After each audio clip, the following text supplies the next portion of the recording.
हमने देखी थी ग्रेड 1 में आपका सारा जी कंपनी एक्ट था, चैप्टर 1 था।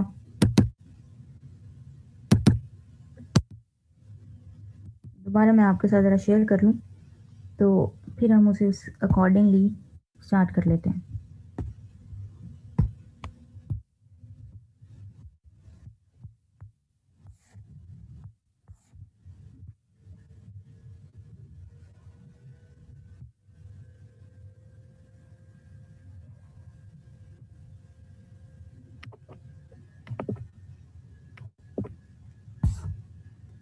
ग्रेड 1 हम तकरीबन कंप्लीट कर चुके हैं, सिवाय चैप्टर 3 में जो फ्रॉड का पोर्शन है वो नहीं किया।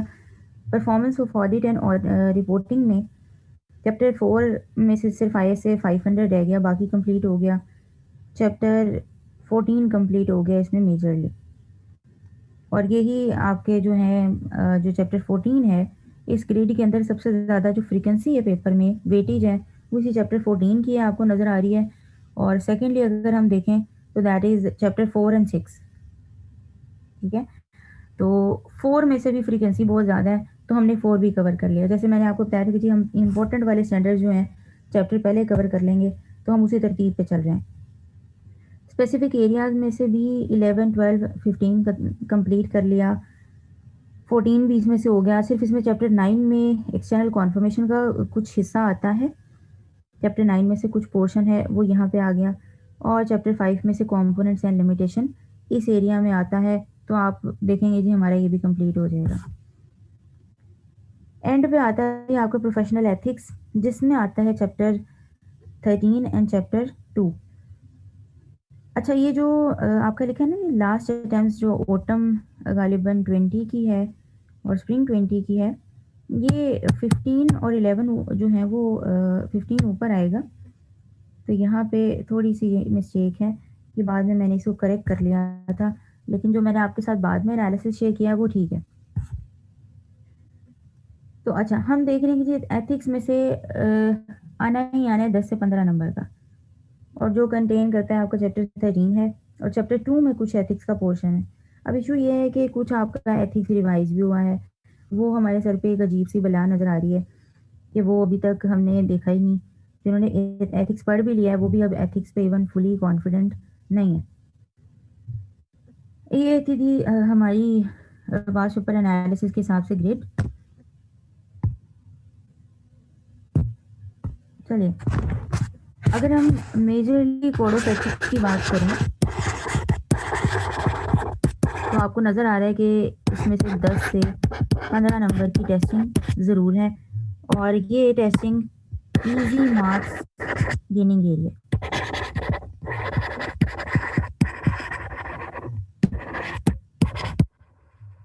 ठीक है जी, तो ये बहुत इजी है, आप इसको तैयार कर लें तो इजीली इसमें से सवाल अटेम्प्ट आप कर सकते हैं।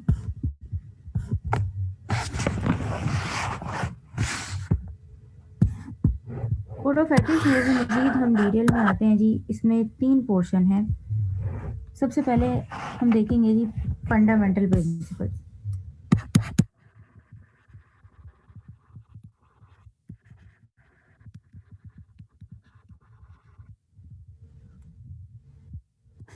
इसमें आता है कंसेप्चुअल फ्रेमवर्क,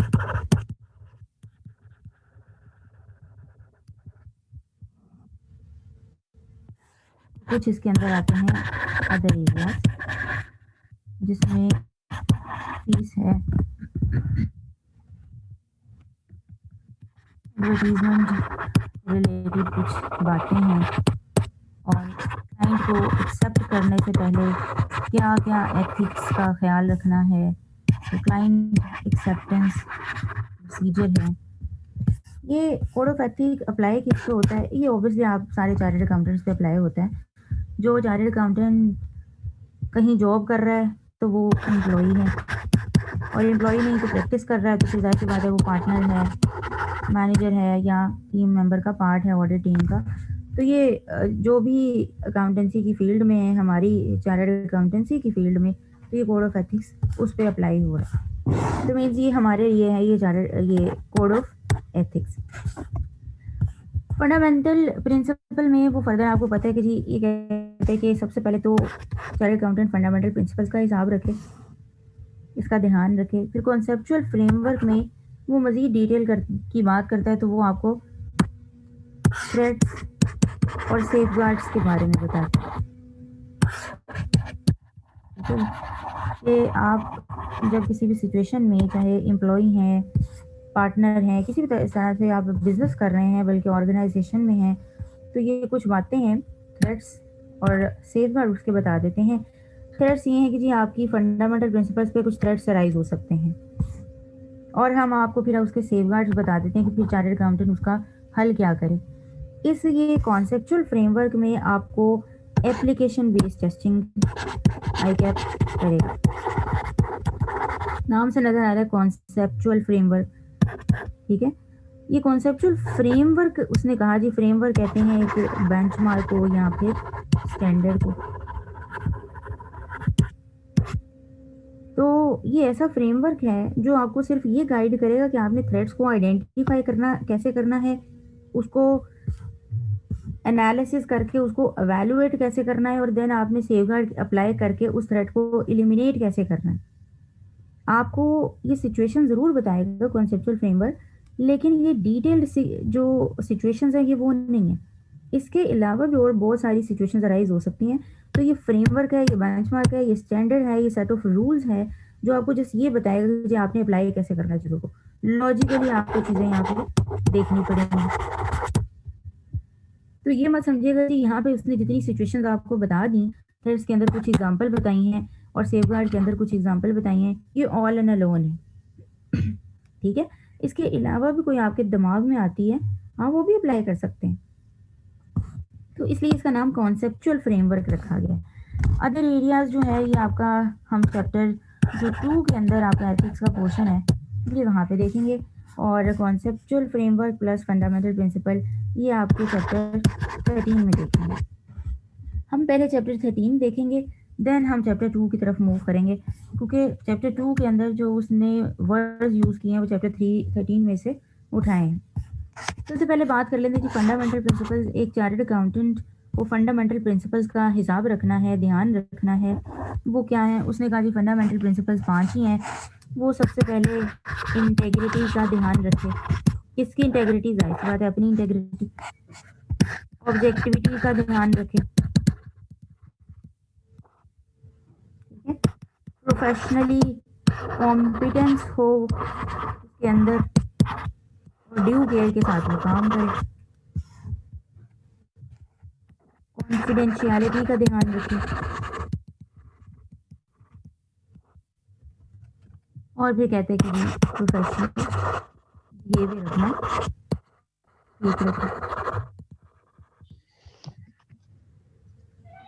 इंटेग्रिटी क्या है, ऑब्जेक्टिविटी क्या है, professional competence and due care क्या है, कॉन्फिडेंशियलिटी क्या है, प्रोफेशनल बिहेवियर क्या है। अगर आपसे सवाल पूछा जाएगा तो वो माइक अपना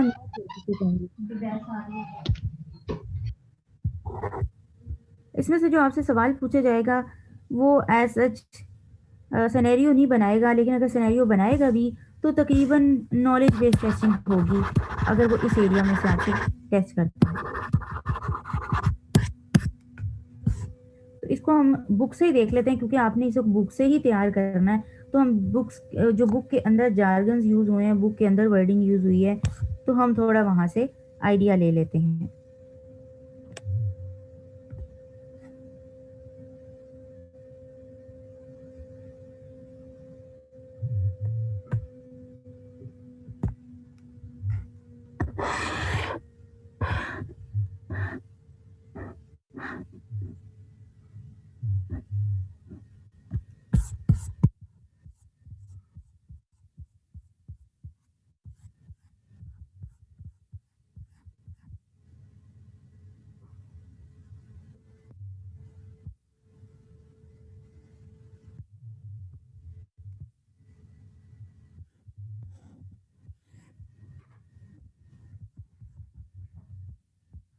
चैप्टर 13 नाम से भी नजर आ रहा है आपको, दो आउटकम्स नजर आ रहे हैं, fundamental principle and conceptual framework approach. मज़ीद डिटेल में जाएँ तो वो शुरू में तो ऐसी बातें करते हैं, आपने इसको अप्लाई कैसे करना है, क्यों इस एथिक्स की इम्पोर्टेंस है, एथिक्स कौन डिफ़ाइन करता है, वो आईकैप डिफ़ाइन करता है। ये एक आईकैप का रेगुलेटरी फंक्शन है जिसके साथ एक चार्टर्ड अकाउंटेंट ने कंप्लाई करना है। ठीक है? ये शुरू में ऐसी बातें कर रहा है एप्लीकेशन ऑफ प्रोफेशनल एथिक्स। तो आपने जब एक्सटर्नल ऑडिटिंग करनी है, ये इवन आप किसी भी एरिया में बैठे हैं, चाहे एक्सटर्नल ऑडिटर नहीं भी हैं, तो आपको ये कोड ऑफ एथिक्स का ध्यान रखना है। शुरू में 1.2 में वो जब आपको बताता है, वो जस्ट डेफिनेशंस बताता है। वो कहते हैं इंटेग्रिटी में आप 3 वर्ड्स हाइलाइट कर लीजिए। स्ट्रेट फॉरवर्ड, ऑनेस्ट और एक और वर्ड होता था, खैर पहले उसने यहाँ से निकाल दिया है। तो अभी आप भी 2 वर्ड्स पे ही ध्यान रखे रहें फिर। इंटेग्रिटी में उसने कहा जी आप स्ट्रेट फॉरवर्ड हों और ऑनेस्ट हों in all professional and business relationship में। ऑब्जेक्टिविटी में वो कहते हैं कि जी बायसनेस नहीं होनी चाहिए। अच्छा, इंटेग्रिटी में क्या है, स्ट्रेट फॉरवर्ड क्या हो, कोई सिचुएशन ऐसी अराइज हो गई है तो वो गोल मोल बातें ना करे, वो क्या करे जी, स्ट्रेट फॉरवर्ड हो जाए सिचुएशन में। फॉर एग्जांपल वो कोई एक्सटर्नल ऑडिट पे गया है और मैनेजमेंट की तरफ से कोई ऐसी सिचुएशन उसको नज़र आई जो कि उसके इंटेग्रिटी या किसी भी फंडामेंटल प्रिंसिपल पे थ्रेट अराइज कर रही है, और कोई भी ऐसी सिचुएशन हो सकती है जिससे उस आप ऑडिटर पे इन्फ्लुएंस आ रहा है, तो कहा आप स्ट्रेट फॉरवर्ड हो जाएँ। आप उसे क्लियरली बताएँ कि देखिए हमारा कोड ऑफ एथिक्स है, तो हमें उसको भी कंप्लाई करना होता है। हम किसी के इन्फ्लुएंस या किसी के प्रेशर में नहीं आ सकते। आपको इन एनी केस सारी सिचुएशन में ऑनेस्ट भी रहना है, एक ट्रू एडवाइस देनी है। ऑब्जेक्टिविटी में आप वर्ड हाइलाइट कीजिए, बाइस, कॉन्फ्लिक्ट ऑफ इंटरेस्ट और अनड्यू इन्फ्लुएंस। ऑब्जेक्टिविटी ये है कि कुछ ऐसी सिचुएशन अगर अराइज हो जाए जिसमें ऑडिटर बाइसनेस से काम ले, कॉन्फ्लिक्ट ऑफ इंटरेस्ट आ जाए। कॉन्फ्लिक्ट ऑफ इंटरेस्ट से मुराद ये है कि जी एक्सटर्नल ऑडिटर का इंटरेस्ट होता क्या है जी, इफेक्टिवली तो आई गेस उसको कहते हैं कि जी उसने एक ट्रू एंड फेयर व्यू पे ओपिनियन एक्सप्रेस करनी है कि financial statement true and fair view दे रही हैं, क्योंकि वो पब्लिक इंटरेस्ट के लिए वर्क कर रहा है, शेयर होल्डर्स के लिए। तो उसका इंटरेस्ट बेस्ट यही होना चाहिए कि वो जो है प्रोफेशनल स्केप्टिसिज्म और प्रोफेशनल जजमेंट से काम लेते हुए ऑडिट करे। लेकिन अगर उसको कोई और चीज़ों में इंटरेस्ट हो जाए, कोई फाइनेंशियल इंटरेस्ट अराइज़ हो जाए, मैनेजमेंट में कहीं नज़र आ जाए, किसी और लालची तौर पे वो उन चीज़ों में इंटरेस्ट लेके तो अपने उस ऑब्जेक्टिव को भूल जाए, तो कहा उसकी ऑब्जेक्टिविटी हर्ट हो जाएगी। ठीक है? ऑब्जेक्टिव उसका क्या है, उसने सारे स्टैंडर्ड्स को कंप्लाई करके एक ओपिनियन एक्सप्रेस करनी है और सफिशिएंट अप्रोप्रिएट ऑडिट एविडेंस लेना है। आईएसओ 200 में वो बात करते हैं overall objectives of independent auditor. तो यहाँ पे वो कहते हैं कि जो उसकी ऑब्जेक्टिविटी हर्ट हो जाएगी। अनड्यू इन्फ्लुएंस में आता है कि जी उसके ऊपर कोई मेंटली प्रेशर या किसी भी और तरह का प्रेशर आ जाए किसी और बंदे का, तो वो कह ले कि जी हम कहते हैं कि वो इन्फ्लुएंस में आ गया है दूसरों के। तो अगर वो इन्फ्लुएंस में आता है तो अगेन वो अपनी इंडिपेंडेंस जो है उसकी हर्ट हो जाएगी, ऑब्जेक्टिविटी हर्ट हो जाएगी, वो एक ट्रू ओपिनियन एक्सप्रेस नहीं कर सकेगा। Professional competence and due care, ठीक है जी, ये उसने चीज़ें थोड़ी सी बताई हैं, हम डिटेल में जाके उसे देख लेते हैं। यहाँ पे उसने यूज़ किया कि इंटेग्रिटी कैसे इंश्योर करनी है, कि देखें अगर चार्टर्ड अकाउंटेंट जो है वो नोइंगली कुछ ऐसी रिपोर्ट्स, रिटर्न्स या कम्युनिकेशन या कोई ऐसी इंफॉर्मेशन के साथ कनेक्टेड होता है या उस पे बिलीव करता है कि जी वो उस इंफॉर्मेशन के साथ किसी तरह से भी एसोसिएटेड है, जिस इंफॉर्मेशन में आपको नज़र आ रहा है कि जी कोई मटीरियली फॉल्स इंफॉर्मेशन डाली गई है जिस रिपोर्ट में, या कोई मिसलीडिंग स्टेटमेंट डाली हुई है, तो चार्टर्ड अकाउंटेंट को चाहिए उससे दूर हो जाए। अगर वो दूर नहीं होगा इसका मतलब उसकी इंटेग्रिटी हर्ट होगी, वो स्ट्रेट फॉरवर्ड नहीं है, वो ऑनेस्ट नहीं है। उन रिपोर्ट्स में उसको मटेरियल मिसस्टेटमेंट ये फ़ॉल्स चीज़ें नज़र आ रही हैं, इवन देन वो चुप करके बैठा है, मैनेजमेंट से ना तो डिस्कस कर रहा है और ना किसी को चीज़ें डिस्क्लोज़ कर रहा है। कोई ऐसी स्टेटमेंट है जो कि फर्निश्ड रेकलेसली, रेकलेसली से मुराद ये है कि जी एक जगह उसका ज़िक्र कर दिया, लेकिन उसका कोई एज़ सच एविडेंस नहीं है जो बात दलाइल से साबित हो सके। या फिर कोई इन्फॉर्मेशन ओमिट कर दी, कोई ऐसी इन्फॉर्मेशन जिसको जो है वो अगर इंक्लूड कर दिया जाता तो वो मिसलीडिंग ना बनती रिपोर्ट। अब उसको जो है ओमिट कर दिया है, तो कहा कि उसकी वजह से भी वो मिसलीडिंग हो जाती है। अब देखिए ये कुछ पॉइंट्स हैं, ये आपको याद करने हैं सिंपल। तो आपको जहाँ डेफिनेशंस आएँगी इसमें से इंटेग्रिटी ऐसा डेफिनेशन पूछेगा नहीं, तो ये इन पॉइंट्स पे बड़ा फोकस करता है, कोई ज़रा सिनेरियोज बता दें, इंटेग्रिटी पे थोड़ा नोट बता दें। तो इंटेग्रिटी, ऑब्जेक्टिविटी और 5 फंडामेंटल प्रिंसिपल्स में वो जो है ज़्यादातर नॉलेज बेस्ड टेस्टिंग कर रहा होता है। ऑब्जेक्टिविटी में आते हैं कि जी प्रिंसिपल जो ऑब्जेक्टिविटी का है वो ये है कि जी चार्टर्ड अकाउंटेंट किसी भी तरह से अपनी जजमेंट और जो भी उसकी प्रोफेशनल जजमेंट है उस पर कॉम्प्रोमाइज़ ना करे, किस वजह से, बाइसनेस की वजह से, कॉन्फ्लिक्ट ऑफ इंटरेस्ट की वजह से, या अनड्यू इन्फ्लुएंस ऑफ अदर्स, किसी दूसरे के इन्फ्लुएंस में आके अपनी ओपिनियन गलत एक्सप्रेस ना करे, क्योंकि अगर वो करेगा तो वो इंडिपेंडेंट नहीं होगा, और इंडिपेंडेंट नहीं होगा तो वो दूसरों के इन्फ्लुएंस में आएगा। इसीलिए तो कहा कि वो जो कंपनीज एक्ट में उसने बताया आपको, एक ऑडिटर ये नहीं होना चाहिए, एक ऑडिटर मेंबर नहीं होना चाहिए, एक ऑडिटर डायरेक्टर नहीं होना चाहिए। ये सारी चीज़ें इसीलिए लिखी गई कि ये फंडामेंटल प्रिंसिपल्स को ध्यान में रख के वो कुछ सेफगार्ड्स बनाए गए हैं। अभी कैटेगरी में देखते हैं वो कहाँ पे सेफगार्ड फॉल करते हैं। ठीक है जी, तो चार्टर्ड अकाउंटेंट की जिम्मेदारी क्या है जी, कि वो सारी की सारी उन सिचुएशन को एक्सपोज करेगा जिस पे उसकी ऑब्जेक्टिविटी हर्ट हो रही है। तो वो ध्यान से काम लेते हुए अपनी आपको किसी भी ऐसी सिचुएशन में इन्वॉल्व नहीं करेगा जिसमें बाइसनेस आए, कॉन्फ्लिक्ट ऑफ इंटरेस्ट आए, या फिर अनड्यू इन्फ्लुएंस है। अच्छा, अब इन फंडामेंटल प्रिंसिपल में सवाल इस तरह से भी आपसे पूछा जा सकता है कि उसने सिचुएशन बनाई और सिचुएशन से आपको आइडेंटिफाई करना होगा कि ये इंटेग्रिटी हर्ट हो रही है या ऑब्जेक्टिविटी हर्ट हो रही है, या इसमें से कौन सा फंडामेंटल प्रिंसिपल जो है उस पर थ्रेट अराइज हो रहा है।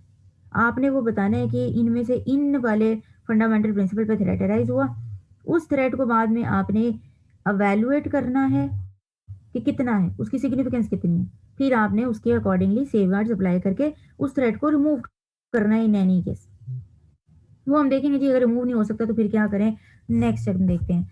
प्रोफेशनल कॉम्पिटेंस और ड्यू केयर में आपको 3 वर्ड्स नज़र आ रहे हैं, कॉम्पिटेंस, ड्यू और केयर। कॉम्पिटेंस अगेन स्किल के साथ इसका ताल्लुक है, आपके अंदर कितनी एक्सपर्टीज़ है। तो चार्टर्ड अकाउंटेंट से रिक्वायर किया जा रहा है कि वो प्रोफेशनली कॉम्पिटेंट हो, सिर्फ डिग्री हासिल करना काम नहीं है काफ़ी, आप कॉम्पिटेंट भी हों।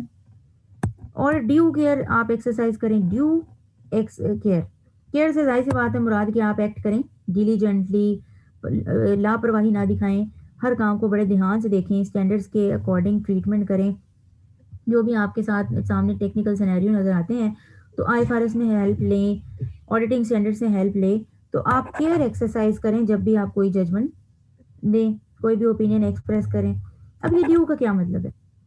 ड्यू आपको पता है कि जी जैसे डेडलाइन से निकला है, ड्यू डेट से निकला है, एक डेट आपकी फॉर एग्जांपल रखा जी कि 27 जून तक कोई फॉर्म सबमिट कर दें, तो हम कहते हैं जी ये ड्यू डेट है।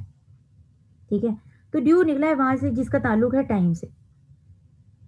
एक चार्टर्ड अकाउंटेंट जब भी कोई काम करे तो वो ये नहीं कि इफेक्टिवनेस की तरफ जाते हुए ऑडिट को, उसने कहा जी मैं ऑडिट को इफेक्टिव बनाऊंगा, मैं अपने सारे स्टैंडर्ड्स को अप्लाई करूंगा, मैं अच्छे से ऑडिट करके दिखाऊंगा, मैं केयर भी एक्सरसाइज करूंगा, तो उसके पास साल का टाइम नहीं है। तो ड्यू केयर एक्सरसाइज करे, एक्ट करे डिलीजेंटली लेकिन विद इन डेडलाइन। तो अगर वो साल लगा रहा है तो इसका मतलब वो ड्यू केयर एक्सरसाइज नहीं कर रहा। तो ड्यू केयर का ताल्लुक है टाइम के साथ। तो आपने इफेक्टिवनेस की तरफ जाते हुए एफिशिएंसी को भी हर्ट नहीं होने देना। प्रोफेशनली कॉम्पिटेंट में वो कहते हैं कि देखिए आपके अंदर कॉम्पिटेंस किन बातों से आती है। कॉम्पिटेंस एक तो आपने जो है प्रोफेशनल डिग्री ले ली, ठीक है, ये इस बात का सबूत है कि जी आपके पास प्रोफेशनल नॉलेज है, आपके अंदर स्किल है कि आप जाके ऑडिट कर सकें और जो भी है एक कॉम्पिटेंट एडवाइस दे सकें। ये डिग्री होना आपके पास एक सबूत है, आपको पूरे एक प्रोसेस से गुजारा जा रहा है। लेकिन उसने कहा जी सिर्फ डिग्री लेना काफ़ी नहीं, आपने इसको मेंटेन करना है प्रोफेशनल नॉलेज को। तो ये वर्ड बड़ा इंपॉर्टेंट है, मेंटेन करना है। जैसे कहा जी नमाज, ये नहीं कहा नमाज पढ़ो, नमाज कायम करो, तो आगे आगे पढ़ो नमाजों को, उसको कायम करो। ठीक है, हर बार कुरान पाक में नमाज कायम करो। तो यहाँ पे भी उसने कहा जी प्रोफेशनल नॉलेज को मेंटेन करो, उसको कायम रखो। तो ये मेंटेन से मुराद ये है कि आप प्रोफेशनल कॉम्पिटेंस को अटेन करें। और मेंटेन कैसे कर सकते हैं कि जी आपने अपने उस नॉलेज को कंटिन्यूसली देखना है कि कहीं आपका नॉलेज एक्सपायर तो नहीं हो रहा, जो आपने चीज़ें पढ़ी हैं अभी भी स्टिल वही एप्लीकेबल हैं कि नहीं है। जैसे कि फॉर एग्जांपल आप जब तक पढ़ रहे हो तब तक लीजेस था। जब फॉर एग्जांपल मैंने जब पढ़ा तो IAS 17 होता था, दैट इज़ लीजेस, जो कि आपके लीज़ पे अप्लाई होता था, एक्सटेंडेड होता था पूरा लीज़ के ऊपर। उसमें एक फाइनेंस लीज़ होती थी, operating lease and that's it. अब मेरे क्वालीफाई करने के बाद एक स्टैंडर्ड आ गया जी, IFRS 16 ने उसको रिप्लेस कर दिया। लीज़ेस पे अब उन्होंने एक नया स्टैंडर्ड डाल दिया IAS 16 को ख़त्म करके। अब ये बातें मैंने क्वालिफ़िकेशन के दौरान तो नहीं पढ़ी, लेकिन मैंने अपना नॉलेज को अपडेट करना है, मुझे पता होना चाहिए कि उस स्टैंडर्ड में ये चेंजेज़ आई हैं, तो कंटिन्यूज़ आपने अवेयरनेस रखनी है। इसके लिए आईकेआई भी कुछ जो आपके लिए जो ट्रेनिंग जो सेमिनार्स ऑर्गेनाइज़ कर रहा है, और स्पेशली स्पेशली जब आप चार्टर्ड अकाउंटेंट बन जाएँगे, तो उसने आपके ऊपर एक रिक्वायरमेंट डाली है, दैट इज़ सीपीडी। उसने कहा जी आपने अपने सीपीडी आवर्स पूरे करने हैं। आपने पूरे अपने जो 3 साल के अंदर-अंदर 120 जो आपके आवर्स होते हैं, सीपीडी आवर्स, वो कंप्लीट करने हैं। इसके मुताबिक ये जी कंटिन्यूइंग प्रोफेशनल डेवलपमेंट, वो आपके 120 आवर्स किसी सेमिनार में अटेंड होने चाहिए। किसी भी और तरह की ट्रेनिंग अगर आपने अटेंड की है, तो आपके वो सीपीडी आवर्स जो है वो माने जाएँगे। तो ये अब उन्होंने लाज़मी कर दिया है कि ये हर चार्टर्ड अकाउंटेंट ने अब अपने सीपीडी आवर्स कंप्लीट करना है। तो इससे भी अपनी बॉडी, जो हमारी आईकैप की बॉडी है, वो इंश्योर कर रही है कि हमारा चार्टर्ड अकाउंटेंट उस नॉलेज को मेंटेन करे, अटेन नहीं करना, सिर्फ मेंटेन भी कर रहा है आगे। तो आगे मज़ीद जो है जी, हमने देख लिया कि ड्यू केयर का क्या मतलब है जी। आपने केयर का मतलब है जी, आपने डिलिजेंटली एक्ट करना है, थ्रू केयरफुली एक्ट करना है ऑन टाइमली बेसिस। तो ये टाइमली बेसिस का वर्ड जो है वो बड़ा इम्पोर्टेंट है। तो बाकी उसने ये कुछ पॉइंट्स के अंदर आगे नॉलेज बेस्ड चीज़ें बोली। अगेन, सिचुएशन पढ़ते हुए आप इस चीज़ों को इतना याद कर लें कि सिचुएशन पढ़ते हुए आप ये आइडेंटिफाई कर सकें कि इस सिचुएशन के अंदर स्पेसिफिकली मेरी किस चीज़ पे थ्रेट अराइज हो रहा है। कोई सिचुएशन वो ऐसी बना देगा जिसमें आपको पता चल जाएगा कि कुछ कॉन्फ्लिक्ट ऑफ इंटरेस्ट नज़र आ रहे हैं। शायद वो कॉन्फ्लिक्ट ऑफ इंटरेस्ट का वर्ड यूज़ ना करे, तो आप कहेंगे जी यहाँ पे ऑब्जेक्टिविटी हर्ट हुई है। अब मैंने इसके ऊपर सेफगार्ड क्या अप्लाई करने हैं, वो आगे आप कॉन्सेप्चुअल फ्रेमवर्क आपको बताएगा कि आपने इस सिचुएशन के अंदर करना क्या है। ये आपको जस्ट नॉलेज दिया जा रहा है। उसके बाद आता है जी कॉन्फिडेंशियलिटी, एक बहुत ही ज़्यादा इंपॉर्टेंट फंडामेंटल प्रिंसिपल है जो एक चार्टर्ड अकाउंटेंट को कंप्लाई करना पड़ता है। कॉन्फिडेंशियलिटी नाम से नज़र आ रहा है जी कि एक चार्टर्ड अकाउंटेंट ने चीज़ों को डिस्क्लोज़ नहीं करना, कॉन्फिडेंशियल रखना है। किसकी चीज़ों को? ये अब उसने पूरी एक लिस्ट बना दी है। अच्छा, इसको अगर बेहतर है कि हम इन फंडामेंटल प्रिंसिपल को अगर एग्ज़ामिनेबल सप्लीमेंट से भी देख लें, तो मैंने देखा उसमें ऐसा कोई मेन डिफरेंस नहीं है, सिर्फ़ उसने कुछ पॉइंट्स का डिफरेंस, कुछ प्रेज़ेंटेशन का जो है वो फ़र्क कर दिया है। तो हम तकरीबन वहाँ से भी देख लेते हैं, आपको भी ताकि थोड़ी-सी आसानी रहे।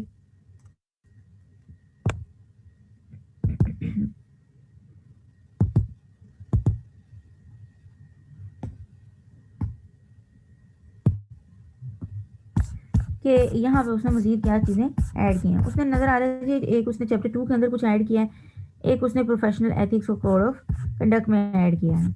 अगर हम प्रोफ़ेशनल एथिक्स की तरफ आएँ,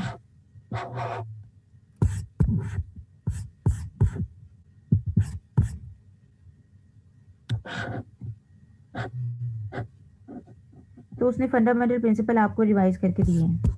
आप चाहे तो यहाँ से पढ़ लें, चाहे आप वहाँ से पढ़ लें, लेकिन बेटर है कि आप इस सप्लीमेंट से पढ़ लें। तो ऐसा कोई डिफरेंस इन बातों में आपको नज़र नहीं आएगा, फंडामेंटल प्रिंसिपल में कोई ऐसा यहाँ पे डिफरेंस नज़र नहीं आएगा। आगे भी उसने ये चीज़ें कुछ कुछ थोड़ी-सी ये चीज़ें ऐड की हैं, ये आप पढ़ लीजिएगा। इंटीग्रिटी देखिए तकरीबन वही वर्ड्स हैं उसने यूज़ किए। ऑब्जेक्टिविटी तकरीबन वही है। Professional competence and due care में तकरीबन वही चीज़ें हैं। थोड़ा उसने उसको पॉइंट्स में करके लिख दिया है। कॉन्फिडेंशियलिटी में भी अगर हम देखें, ये रिवाइज़ वाला हम देख रहे हैं। वहाँ पे जब हम देख रहे थे, तो वो एज़ सच हमें कोई शुरू में ही ए, बी, सी सी पॉइंट्स नज़र नहीं आ रहे थे। अब उसने थोड़ी-सी प्रेज़ेंटेशन का फ़र्क कर दिया है। चीज़ें तकरीबन सेम है वहाँ, ठीक है? कुछ न्यू एडिशनल वर्ड्स ऐड कर दिए हैं, तो आप बेहतर है कि यहीं से पढ़ लें। तो मुझे आई एम श्योर कि एज़ सच आपने कुछ चीज़ें याद तो नहीं की होंगी चैप्टर 13 में जिससे इतना कोई ख़ास फ़र्क पड़ेगा, तो आप बेटर है कि इस सप्लीमेंट से ही पढ़ लें। कॉन्फिडेंशियलिटी में वो कहते हैं कि जी देखें, एक चार्टर्ड अकाउंटेंट ये जी तक उसने पॉइंट्स बताए हैं, इन 7 बातों का ख़्याल रखेगा। उसने कहा जी कि वो कोई भी ऐसी पॉसिबिलिटी से अलर्ट रहेगा कि जी कहाँ पे कहीं सोशल इन्वायरमेंट में particularly to close business associate और टू अ क्लोज और इमीडिएट फैमिली मेंबर, स्पेसिफिकली उसने ये हाईलाइट कर दिया। क्यों? क्योंकि ज़्यादातर कॉन्फिडेंशियलिटी यहीं पे हर्ट हो रही होती है। आप किसी क्लाइंट को ऑडिट करके आए और आगे सबसे पहले घर में किसी अपनी इमीडिएट फैमिली बहन भाई माँ बाप उनके साथ चीज़ें जो है वो डिस्क्लोज करना शुरू हो जाते हैं। तो इसलिए उसने स्पेसिफिकली यहाँ पे कहा। सोशल इन्वायरमेंट इसलिए कहा जी कि आजकल फेसबुक, आपको पता है फेसबुक व्हाट्सएप तो ये हर बंदे की पहुंच में है। तो आप क्या करें, एक क्लाइंट को ऑडिट करके आएँ और वहाँ की उनकी रिसीवेबल की लिस्ट को पूरा अपने स्टेटस पे लगा दें, ये देखें जी आप तो दिखाना चाह रहे हैं मैं ऑडिट करके आया हूँ, असल में आप उनकी डेटा को, उनकी इन्फॉर्मेशन को डिस्क्लोज करते जा रहे हैं पूरे सब लोगों के साथ। तो इर्रेलेवेंट पर्सन जिसको जो वो इन्फॉर्मेशन डिस्क्लोज़ नहीं भी करनी चाहिए, आप उनके साथ कर रहे हैं। तो उन्होंने कहा जी कि आप अलर्ट रहिए कि कहीं भी कोई ऐसा आप डिस्क्लोज़र ना दे दें। फिर उसने कहा जी आपने कॉन्फिडेंशियलिटी को मेंटेन करना विद इन द फर्म और एम्प्लॉइंग इन्फॉर्मेशन। ज़रूरी नहीं कि सिर्फ़ आप ऑडिट करते हुए ये काम करें। एम्प्लॉइंग इन्फॉर्मेशन से मुराद है अगर आप कहीं जगह एम्प्लॉयी हैं, कहीं जॉब कर रहे हैं तो वहाँ पे भी आपके ऊपर रिस्पॉन्सिबिलिटी आती है कि आप अपनी उस ऑर्गेनाइजेशन की इन्फॉर्मेशन किसी और आउटसाइड द जो फर्म है और आउटसाइड द ऑर्गेनाइजेशन पर्सन है उसके साथ डिस्क्लोज ना करें। फिर उसने मुझे मजीद कहा कि इवन प्रोस्पेक्टिव क्लाइंट या फिर एम्प्लॉय और प्रोस्पेक्टिव क्लाइंट से मुराद ये कि अभी वो क्लाइंट है, आपने उसकी अभी उसका ऑडिट नहीं किया, आप उसको ऑडिट करेंगे अभी फ्यूचर में। तो उस ज़रूरी नहीं है कि आप कहें कि जी अभी तो मेरा वो क्लाइंट नहीं बना तो मैं उसकी इन्फॉर्मेशन डिस्क्लोज़ कर दूँ, नहीं अभी भी नहीं आपने करनी, क्योंकि आपका क्लाइंट तो वो बनने जा रहा है। तो वो प्रोस्पेक्टिव क्लाइंट की हैसियत से आपके साथ चीज़ें जो है वो डिस्क्लोज़ करेगा, आपको इन्फॉर्मेशन प्रोवाइड करेगा, तो आपने उसकी कॉन्फिडेंशियलिटी मेंटेन करनी है। और ऐसे ही अगेन उसने चीज़ें काफ़ी सारी बताई कि आपने आउटसाइड द फर्म और employee organisation without proper specific authority, जब तक आपके पास वो स्पेसिफिक अथॉरिटी नहीं है या परमिशन नहीं है, ठीक है, अनलेस कोई लीगल या प्रोफेशनल ड्यूटी नहीं है, वो हम नीचे देखेंगे जी किन सिचुएशन में कॉन्फिडेंशियलिटी का रूल आप तोड़ सकते हैं। फिर उसने कहा जी कि जो आपने information as a result of professional and business relationship में आपने यूज़ किया, आप उसे पर्सनल एडवांटेज के लिए जो है वो यूज़ नहीं करेंगे या फिर advantage of a third party. ठीक है जी। तो ज़ाहिर सी बात है आपको ये जितनी भी इन्फॉर्मेशन मिल रही होती है ये आप प्रोफेशनल सर्विसेज प्रोवाइड कर रहे होते हैं, तो ड्यूरिंग द ये प्रोफेशनल बिजनेस रिलेशनशिप भी आपको ये इन्फॉर्मेशन मिल रही होती है। फॉर एग्जांपल आप किसी कंपनी के ऑडिटर हैं, तो वहाँ पे आपको ज़ाहिर सी बात है सारी इन्फॉर्मेशन जो इनसाइडर इन्फॉर्मेशन होगी वो भी आपके साथ शेयर की जा रही होगी, मिनट्स शेयर किए जा रहे होंगे, उनके मेजर डिसीजंस क्या हैं बोर्ड ऑफ डायरेक्टर्स के, वो शेयर किए जा रहे होंगे। ये हर किसी के साथ शेयर नहीं किए जाती चीज़ें। वो कोई फॉर एग्जांपल कहें कि मेरा मेजर हम एक प्रोडक्ट लॉन्च कर रहे हैं और आप क्या करें जी मेजर प्रोडक्ट को जो लॉन्च कर रहे हैं उसका कंपैटिटर कोई ऐसा बंदा जो आपका दोस्त है, आप जाके जी उसको फ़ायदा पहुँचाना शुरू कर दें, तो ऐसी हरकत नहीं करनी। ये अब सारी चीज़ें देखें, ये एथिक्स की हैं, आदाब हैं कुछ, चार्टर्ड अकाउंटेंट बन जाने के बाद, तो ये कुछ आदाब हैं जो आपकी बॉडी आपके ऊपर लगा रही है, तो ये आदाब का ख़्याल रखना, जैसे कुछ मोरल इक़दार होती हैं, तो ये चार्टर्ड अकाउंटेंट की मोरल इक़दार है। तो इसका ख़्याल रखना है आपने। इसके अलावा उसने कहा जी कि इवन ये वो रिलेशनशिप एंड भी हो जाए तो उसके बाद भी इसका ख़्याल रखना है। अब ये नहीं कि क्लाइंट को ऑडिट कर लिया, चलो जी अब तो ऑडिट करना ही नहीं, अब इन्फॉर्मेशन डिस्क्लोज़ करते हैं। नहीं, अभी भी नहीं करना। यूजुअली क्या होता है कि आप चलो बुराइयाँ कर लें आप किसी ऑर्गेनाइज़ेशन की, वहाँ से छोड़ने के बाद, बुराइयाँ तक तो ठीक है, लेकिन उसकी इन्फॉर्मेशन जो है वो शेयर करना ये ठीक नहीं है। ठीक है? इसके बाद उसने कहा जी आप रीज़नेबल स्टेप उठाएँगे, कोई भी ऐसी चीज़ अगर आपको नज़र आती है, तो ये अकाउंटेंट की ड्यूटी है कि वो कॉन्फिडेंशियलिटी मेंटेन करे। उसने जर्नल जो है वो एक बता दिया कि आपने स्टेप्स उठाने हैं। स्टेप्स ज़ाहिर-सी बात है एकदम वो सेफगार्ड्स में आ जाएँगे कि सेफगार्ड क्या आप लगाए जा सकते हैं। अगर आपको कुछ ऐसी सिचुएशन नज़र आती है कि कोई टीम मेंबर इस तरह की हरकत कर रहा है, कोई भी पर्सन, तो आपने सिर्फ़ अपना नहीं देखना, आपने बाकी अपनी टीम मेंबर का भी देखना है अगर आप सुपरविजन लेवल पे हैं। आगे पॉइंट्स में वो कहते हैं कि ये कौन-सी सिचुएशन है जिसमें आप डिस्क्लोज़र दे सकते हैं, डिस्क्लोज़ कर सकते हैं चीज़ों को। तो उसने कहा जी पहला है कि अगर डिस्क्लोज़र जो है रिक्वायर्ड बाय लॉ है और वो उसने कहा जी कि आपसे स्पेसिफिकली लीगल प्रोसीडिंग कोई हो गई है उस क्लाइंट के अगेंस्ट, फॉर एग्ज़ाम्पल कोई नैब की इंक्वायरी चल गई है या कोई भी इस तरह की लीगल प्रोसीडिंग। अब उस केस में वो स्पेसिफिकली ऑडिटर को बुला रहे हैं। क्यों? क्योंकि ऑडिटर को हर चीज़ का पता होता है। तो वो स्पेसिफिकली ऑडिटर से आके कह रहे हैं कि जी ज़रा आपके पास तो आपने ऑडिट किया है, हमें ज़रा एविडेंसेस प्रोवाइड करें। क्योंकि जितने एविडेंसेस आपको मिले होंगे, उतने हम तो गैदर नहीं कर सकते।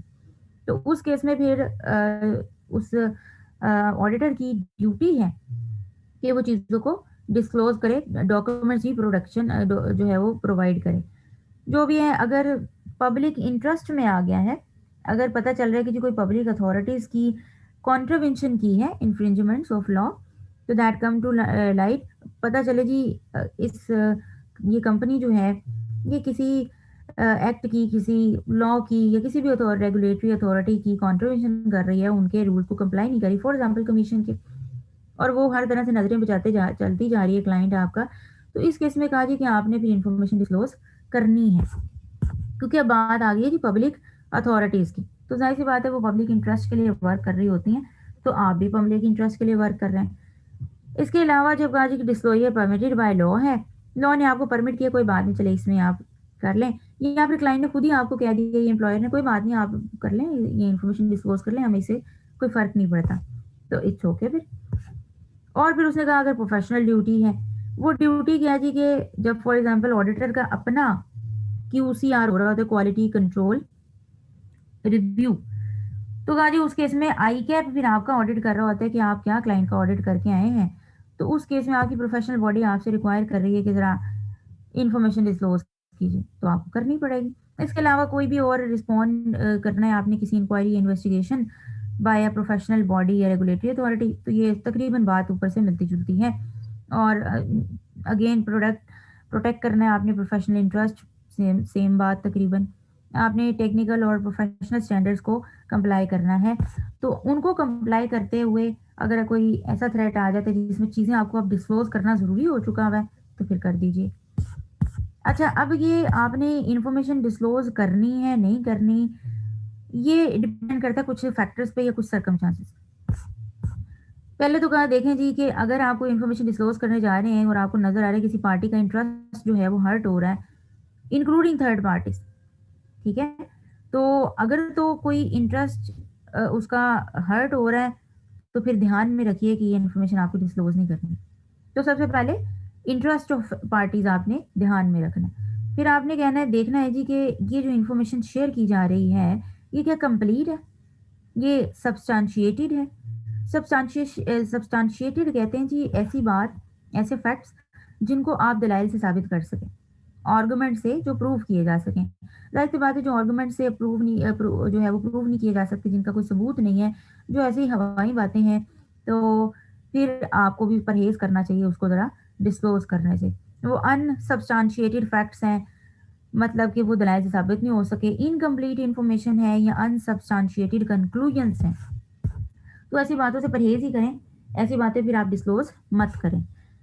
फिर उसने कहा जी कि आप देखें कि ये कौन सी कम्युनिकेशन है, किस तरह की कम्युनिकेशन है, आप पोस्ट में कम्युनिकेशन कर रहे हैं, लेटर भिजवा के कम्युनिकेशन कर रहे हैं, या ईमेल कर रहे हैं, या व्हाट्सएप कर रहे हैं, उसमें ज़रा रिस्क देख लें, क्योंकि अगर व्हाट्सएप पे करते हैं तो ये ज़्यादा रिस्क है, ज़्यादा चांस है कि ज़्यादा लोगों के साथ इन्फॉर्मेशन शेयर कर सकता है आपका रिसिपेंट। और देखिए कि रिसिपेंट है कौन, आप किसको एड्रेस कर रहे हैं, वो क्या रेसिपिएंट अप्रोप्रिएट पर्सन है। तो ये नेक्स्ट उसने पॉइंट ये भी बता दिया कि whether the parties to whom the communication is address वो अप्रोप्रिएट रिसिपिएंट्स है। तो इस पे ये सेपरेट सवाल आपको से पूछा गया है इन पॉइंट्स पे भी, और ये वाली सिचुएशन पे भी कि वो कौन कौन सी सिचुएशन है जिसमें जो है वो कॉन्फिडेंशियलिटी का आप ध्यान ना रखे, तो इट्स ओके। प्रोफेशनल बिहेवियर को अगर मैं सिंपल एक वर्ड में डिफाइन करूँ तो ये है कि जी बॉइलिंग पॉइंट चेक करना किसी पर्सन का, एक पर्सन गुस्से में आके किस हद तक जा सकता है। प्रोफेशनल बिहेवियर में इस तरह आता है कि फॉर एग्जांपल अगर मैं आपको दूं, आप ऑडिट पे गए, ऑडिट टीम में, अब जाहिर सी बात है अथॉरिटी तो लॉ ने आपको दी, आप ऑडिटर हैं, आपको इन्फॉर्मेशन प्रोवाइड कीजिए, लेकिन आप जब मैनेजमेंट के पास गए तो मैनेजमेंट भी थोड़ा इस तरह की टेढ़ी सी है कि उसने आपको डेटा देने से इनकार कर दिया। आपने कहा जी हम तो रिपोर्ट क्वालिफाई कर देंगे, हम आपको बताएंगे हम करते कर क्या सकते हैं, सर आपने हमें मना कैसे किया, हिम्मत कैसे हुई आपकी। तो गुस्से में नहीं आ जाना, आपने पूरे ये 4 सालों का जो ऑडिट करेंगे, इसमें ये चीज़ सिखाई जाएगी कि आपने इवन डेटा भी लेना है, इन्फॉर्मेशन भी लेनी है। ज़रूर अथॉरिटी रखते हैं आप, लेकिन अपने ये बिहेवियर को नहीं जाने देना। तो प्रोफेशनली अब बिहेवियर आपका जो है वो अच्छा होना चाहिए। स्ट्रेस में नहीं आना, अपने इस सिचुएशन में मत आ जाएँ कि अगला बंदा आपका बॉइलिंग पॉइंट देख ले। मत ऐसा कीजिए, क्योंकि इससे आप अपने प्रोफेशन को मिस रिप्यूट कर रहे हैं, उसकी रेपुटेशन खराब हो रही है, एक चार्टर्ड अकाउंटेंट की क्रेडिबिलिटी खराब होती है, तो एक चार्टर्ड अकाउंटेंट गलती करता है तो जी पूरे चार्टर्ड अकाउंटेंट के नाम पे दब्बा लग जाता है। तो अब आप अपने आप को नहीं, सिर्फ आप अपनी बॉडी को भी रिप्रेजेंट कर रहे हैं, अपने प्रोफेशन को रिप्रेजेंट कर रहे हैं, तो इन बातों का जी आप ख्याल रखिए। ये आपके जी फंडामेंटल प्रिंसिपल हैं। उसके बाद वो आपको जो उसने सप्लीमेंट में आपको बताया है, ये कुछ जो चीज़ें ऐड की हैं, ये उसने आपको अप्रोच बताई है कि आपने अप्लाई कैसे करना है, ठीक है? प्रैक्टिकल अप्रोच बताइए, जैसे कि अगर मैं 120.2 ये पॉइंट अगर आपको नज़र आ रहा है, जो बातें मैं आपको पहले बता रही थी, उसने कहा जी आपने सबसे पहले तो थ्रेट को आइडेंटिफाई करना है कि ये थ्रेट किस फंडामेंटल प्रिंसिपल पे अराइज हो रहा है। अब उस थ्रेट को इवेलुएट कीजिए, थ्रेट ज़्यादा है, कम है, मिड में है, किस हद तक जो है वो थ्रेट अराइज हुआ है, उसकी सिग्निफिकेंस क्या है। तो जाहिर सी बात है उसके अकॉर्डिंगली आपको सेफगार्ड अप्लाई करने पड़ेंगे। या तो अब आपने उस थ्रेट्स को एलिमिनेट करना है या रिड्यूस करना है to an acceptable level. Acceptable level से मुराद ये है कि इस हद तक आपका जो थ्रेट है वो रिड्यूस हो जाए कि आप एक इंडिपेंडेंट ओपिनियन एक्सप्रेस कर सकते हैं। आपके इंटेग्रिटी पे, प्रोफेशनल कॉम्पिटेंस पे और इन बातों पे जो है वो थ्रेट अराइज ना हो। तो ये आगे फर्दर उसने बताया कि जब आप कॉन्सेप्चुअल फ्रेमवर्क अप्लाई करें तो आपने प्रोफेशनल जजमेंट अप्लाई करनी है, अलर्ट रहना है कि कोई भी न्यू इन्फॉर्मेशन भी हो सकती है, मजीद कोई फैक्ट्स भी मजीद अराइज हो सकते हैं।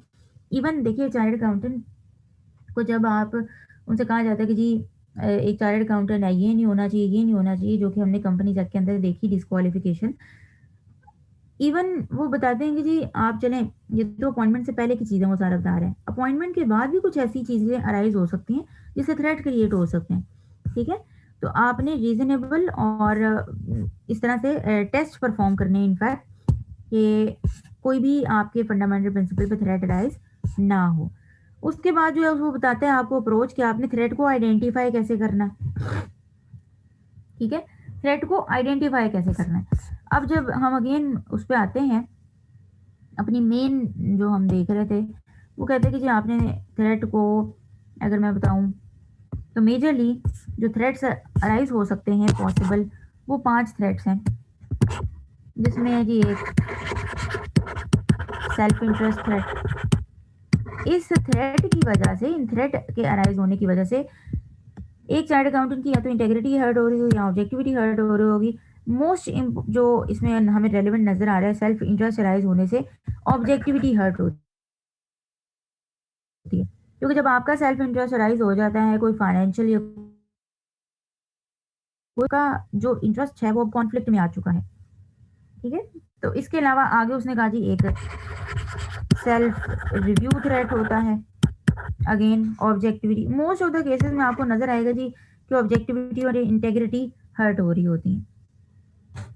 इसके बाद एक होता है एडवोकेसी थ्रेट, देन होता है एक फेमिलियरिटी थ्रेट,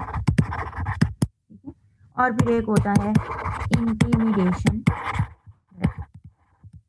लफ्जी अगर इनके मतलब देखें नाम से, सेल्फ इंटरेस्ट, आपका अपना इंटरेस्ट अराइज हो जाना, कोई फाइनेंशियल इंटरेस्ट अराइज हो जाए,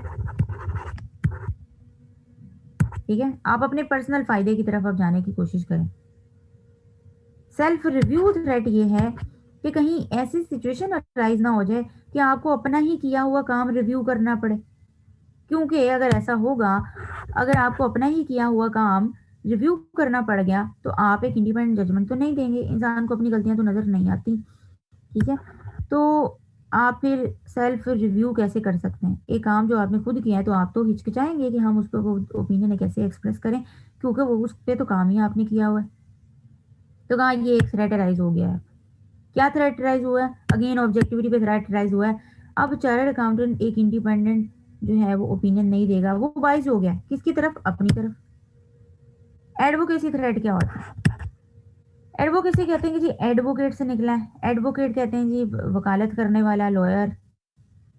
तो एडवोकेसी थ्रेट किससे अराइज हो सकता है कि आप किसी बंदे की इतनी ज़्यादा वकालत कर दें, इतनी ज़्यादा वकालत कर दें कि वो वकालत करना ही आपके लिए एक थ्रेट बाद में अराइज हो जाए। फॉर एग्जांपल, आप किसी अपनी ऑर्गेनाइजेशन में हैं, या आप किसी ऑडिट फर्म में हैं और किसी क्लाइंट को ऑडिट कर रहे हैं, तो कुछ ऐसे बिज़नेस आपके उनके साथ ऐसे ताल्लुकात आपके कायम हो चुके होते हैं कि आप उनके बिज़नेस को प्रमोट करना शुरू कर देते हैं।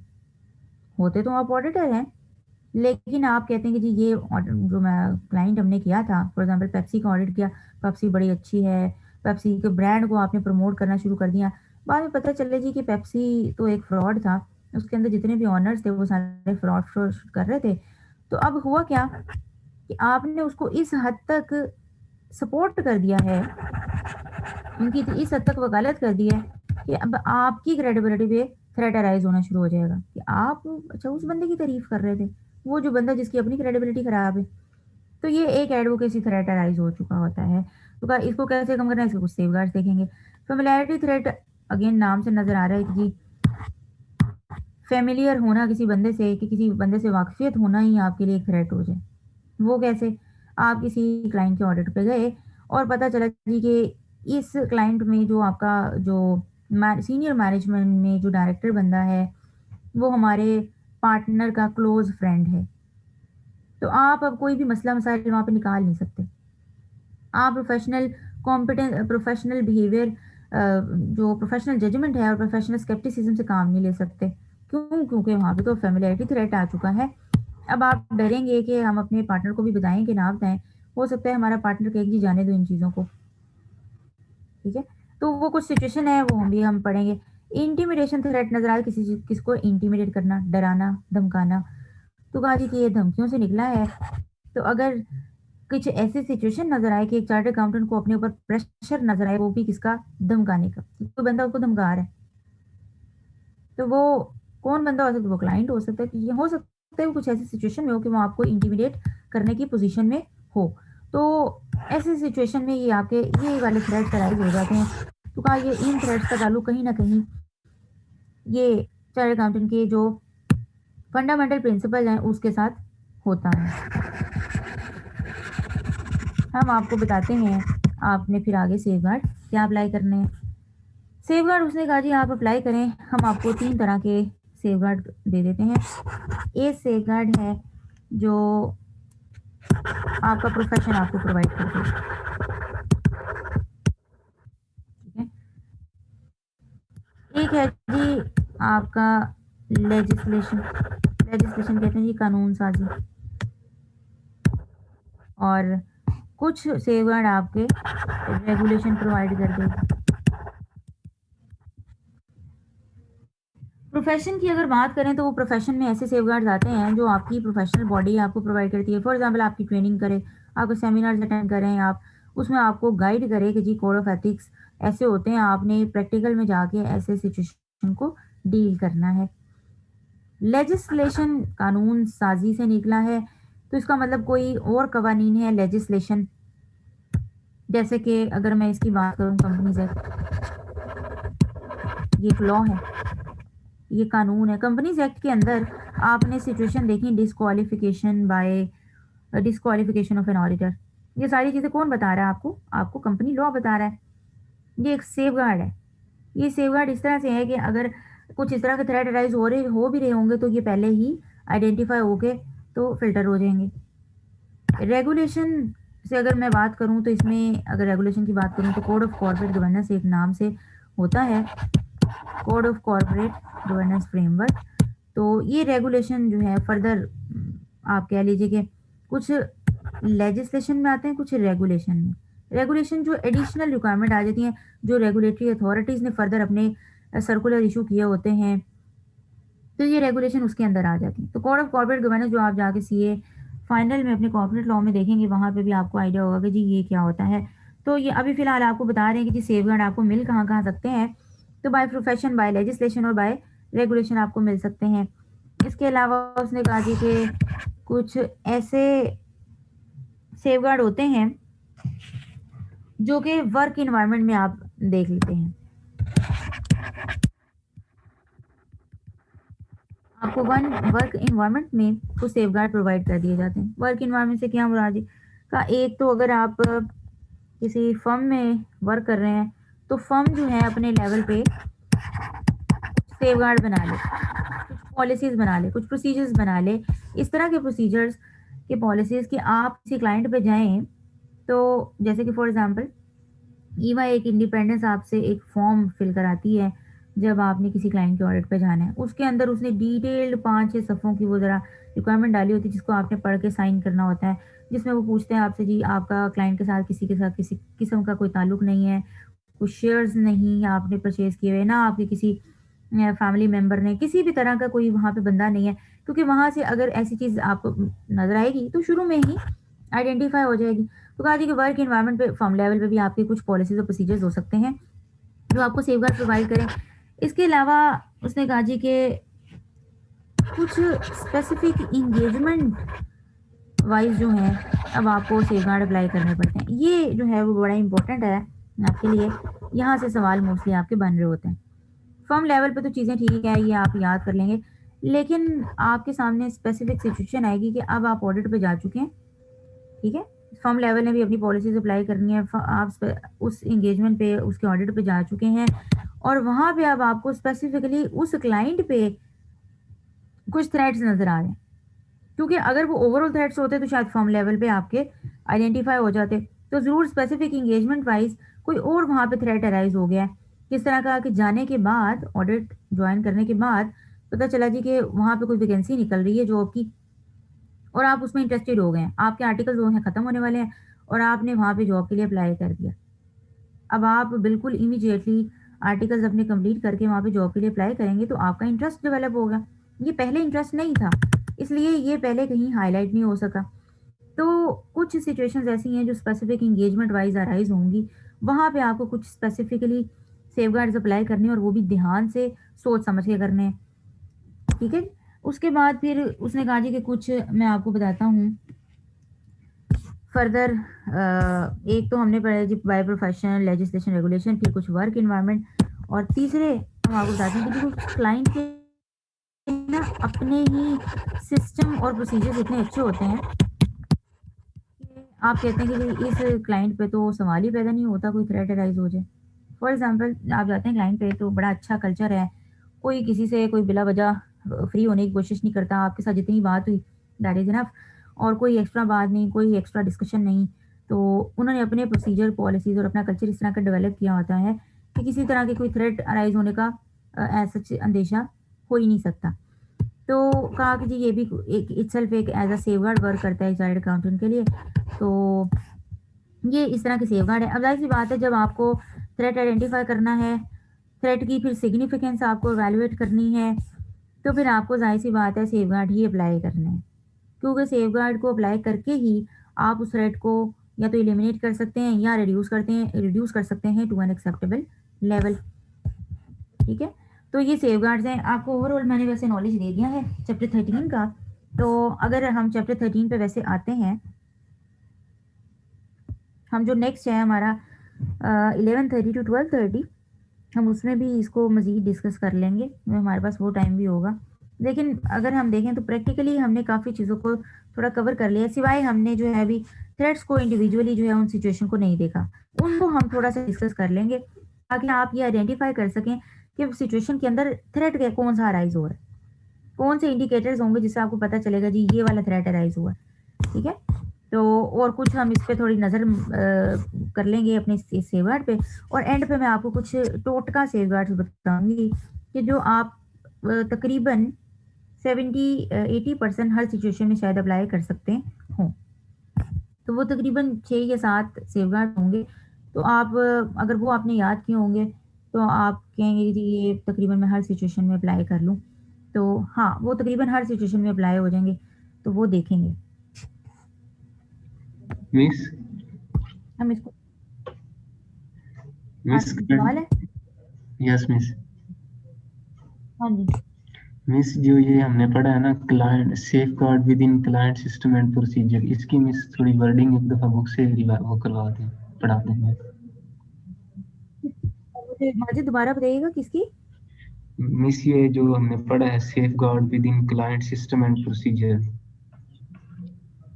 अच्छा, इसको डिस्कस कर लूँ मैं बुक से? मिस इसकी वर्डिंग लिखी हुई है थोड़ी ना समझ नहीं आती। अच्छा, इसको मैं थोड़ा अभी देख लेती हूँ क्योंकि हमारे पास अभी 2 मिनट हैं, तो हम इसको थोड़ा देख लेते हैं अभी से।